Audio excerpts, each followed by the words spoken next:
Hi bridge എഡ്യൂക്കേഷനിലേക്ക് എല്ലാവർക്കും സ്വാഗതം. നിങ്ങൾ UGC നെറ്റ് അറബിക് എക്സാമിന് പ്രിപ്പയർ ചെയ്യുകയാണോ? എങ്കിൽ ഇത് നിങ്ങൾക്ക് വേണ്ടിയുള്ള ചാനലാണ്.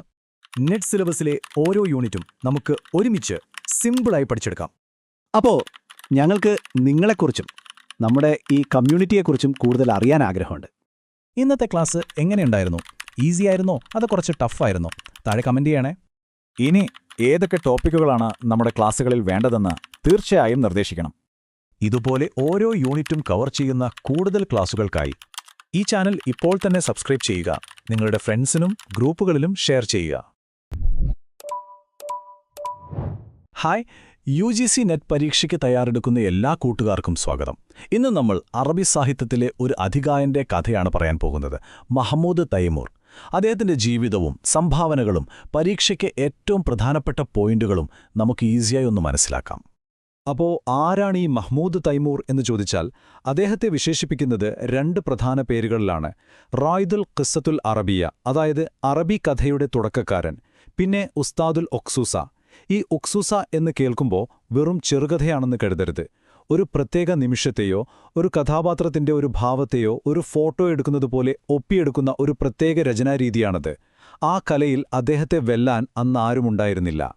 ശരി, അപ്പം നമുക്ക് അദ്ദേഹത്തിന്റെ ജീവിതത്തിലേക്ക്, അദ്ദേഹത്തിന്റെ കഥയുടെ തുടക്കത്തിലേക്ക് ഒന്ന് പോയി നോക്കാം.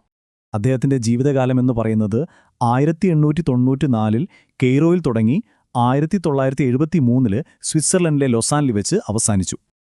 അദ്ദേഹത്തിന്റെ ജീവിതത്തിലെ ഒരു വലിയ വഴിത്തിരിവ് വന്നത് സത്യം പറഞ്ഞാൽ ഒരു അസുഖം കാരണമായിരുന്നു. ടൈഫോയിഡ് പിടിപെട്ടതോടെ കൃഷി പഠനം പാതി വഴിയിൽ നിർത്തേണ്ടി വന്നു. പക്ഷേ ഒന്നാലോചിച്ചു നോക്കൂ, ആ നഷ്ടം അറബി സാഹിത്യത്തിന് എത്ര വലിയൊരു നേട്ടമായി മാറിയെന്ന്. ആ വിശ്രമകാലത്താണ് അദ്ദേഹം ഫ്രഞ്ച്, റഷ്യൻ സാഹിത്യം വായിച്ച് പുതിയൊരു ലോകത്തേക്കെത്തുന്നത്. ഇനി അദ്ദേഹം വളർന്നുവന്ന സാഹചര്യത്തെക്കുറിച്ച് പറയാം. അത് വളരെ പ്രധാനപ്പെട്ടതാണ്.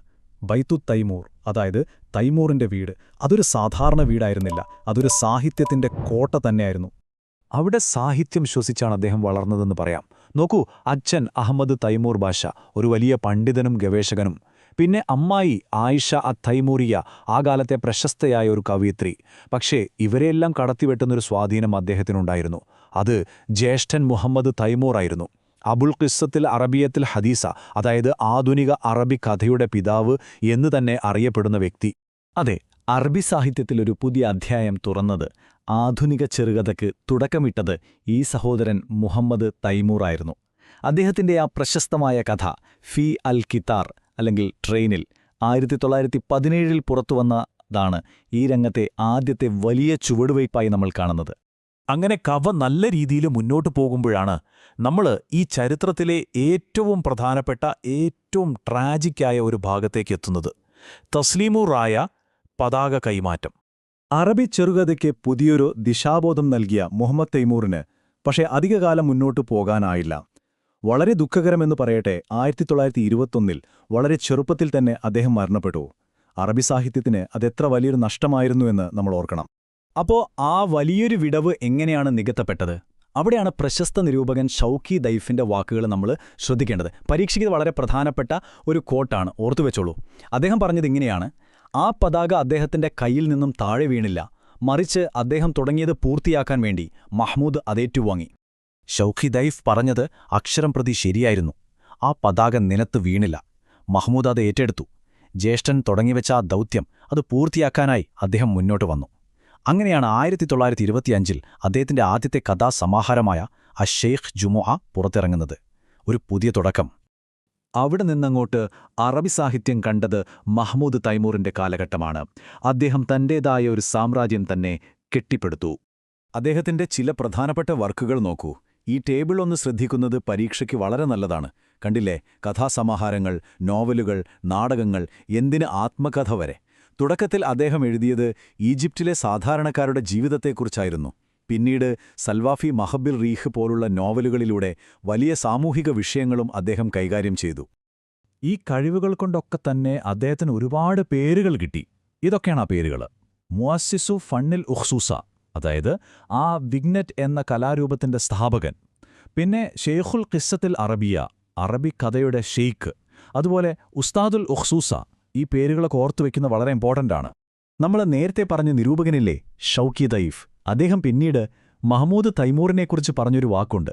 അതോടെ അദ്ദേഹത്തിന്റെ സ്ഥാനം ഉറപ്പിക്കപ്പെട്ടു. നമ്മുടെ കാലഘട്ടത്തിലെ ഉക്സുസിയുടെ തർക്കമില്ലാത്ത ആചാര്യൻ അദ്ദേഹം തന്നെയാണ്. ഇനി അവസാനമായി അദ്ദേഹത്തിന് കിട്ടിയ അംഗീകാരങ്ങളിലേക്കും അദ്ദേഹം ബാക്കിവെച്ചുപോയ പാരമ്പര്യത്തിലേക്കും നമുക്കൊന്ന് നോക്കാം. അദ്ദേഹത്തിന്റെ കരിയർ നോക്കിയാൽ പുരസ്കാരങ്ങളുടെ ഒരു ഘോഷയാത്ര തന്നെ കാണാം. 1947 അറബിക് ലാംഗ്വേജ് അക്കാഡമി അവാർഡ് കിട്ടി. പിന്നെ 49 അതിൽ മെമ്പറായി. 54 സ്റ്റേറ്റ് എൻകറേജ്മെന്റ് അവാർഡ്. ഒടുവിൽ 1963 ഏറ്റവും വലിയ ബഹുമതിയായ സ്റ്റേറ്റ് അപ്രീസിയേഷൻ അവാർഡ്. ഇതൊക്കെ കാണിക്കുന്നത് അറബ് സാഹിത്യത്തിൽ അദ്ദേഹത്തിന് എത്ര വലിയൊരു സ്ഥാനമുണ്ടായിരുന്നു എന്നല്ലേ. അദ്ദേഹത്തിന്റെ കഥകൾ അറബ് ലോകത്ത് മാത്രം ഒതുങ്ങി നിന്നില്ല കേട്ടോ. ലോകം മുഴുവൻ അത് വായിച്ചു. ഫ്രഞ്ചിലേക്കും ഇംഗ്ലീഷിലേക്കും റഷ്യൻ ഭാഷയിലേക്കുമൊക്കെ അദ്ദേഹത്തിന്റെ വർക്കുകൾ ട്രാൻസ്ലേറ്റ് ചെയ്യപ്പെട്ടു. അങ്ങനെ അദ്ദേഹത്തിന് ലോകമെമ്പാടും വായനക്കാരുണ്ടായി. ഓർമ്മയില്ലേ, ഒരു സഹോദരൻ കയ്യിൽ നിന്ന് വീഴാതെ മറ്റേ സഹോദരൻ ഒരു പതാക കൈമാറിയ കഥയാണ് നമ്മൾ പറഞ്ഞത്. അപ്പോൾ എൻ്റെ ചോദ്യം ഇതാണ്: മഹ്മൂദ് തൈമൂർ ആ പതാകയെ ഇത്രയും ഉയരത്തിലെത്തിച്ചല്ലോ. അതിനുശേഷം ആരായിരിക്കും ആ പതാക ഏറ്റെടുത്ത് മുന്നോട്ട് കൊണ്ടുപോയിട്ടുണ്ടാവുക? ഇതൊരു നല്ല ചോദ്യമാണല്ലേ. ഇതിനെക്കുറിച്ച് നിങ്ങളൊന്ന് ചിന്തിച്ചു നോക്കൂ. നമുക്ക് അടുത്തൊരു വിഷയവുമായി വീണ്ടും കാണാം. അപ്പോ നമ്മൾ പ്രധാന കാര്യങ്ങളൊക്കെ പറഞ്ഞു കഴിഞ്ഞു. ഇനി അടുത്ത സ്റ്റെപ്പ് എന്താണെന്ന് നോക്കിയാലോ? ഈ വിഷയത്തിലെ മെയിൻ പോയിന്റ്സ് ഒക്കെ നിങ്ങൾക്ക് ക്ലിയർ ആയിട്ടുണ്ടാകും അല്ലേ? അപ്പോ ഏറ്റവും പ്രധാനപ്പെട്ട ചോദ്യം ഇതാണ്: ഇനി എങ്ങനെ പഠനം മുന്നോട്ട് കൊണ്ടുപോകും? നിങ്ങളുടെ പഠനത്തിന് ഒരു മുതൽക്കൂട്ടാകാൻ പറ്റിയ ഒരു വഴിയുണ്ട്. അതാണ് ബ്രിഡ്ജ് 6 എഡ്യൂക്കേഷന്റെ ഈ പുതിയ പ്രിന്റഡ് ബുക്ക്. ഈ ബുക്കിനെ സ്പെഷ്യൽ ആക്കുന്നത് ഇതിന്റെ ഉള്ളടക്കം തന്നെയാണ്. നമ്മുടെ ഓരോ ക്ലാസ്സിലെയും പോയിന്റ്സും കഴിഞ്ഞ 5 വർഷത്തെ നെറ്റ് എക്സാം ക്വസ്റ്റ്യൻസും ഇതിലുണ്ട്. ഈ ബുക്കിന്റെ ഒരു കോപ്പി ഓർഡർ ചെയ്യാൻ വളരെ എളുപ്പമാണ്. ഓർഡർ ചെയ്യാൻ താഴെ കമന്റ് ബോക്സിൽ നിങ്ങളുടെ ഫോൺ നമ്പറും അഡ്രസ്സും കൊടുത്താൽ മതി. നിങ്ങളുടെ വിജയത്തിലേക്കുള്ള യാത്രയിലെ ഈ പുസ്തകം ഒരു വലിയ സഹായമാകട്ടെ. നിങ്ങളുടെ പഠനത്തിനും ശോഭനമായ ഭാവിക്കും എന്റെ എല്ലാവിധ ആശംസകളും. അപ്പോ അടുത്തൊരു വിഷയവുമായി നമുക്ക് വീണ്ടും കാണാം. Thank you.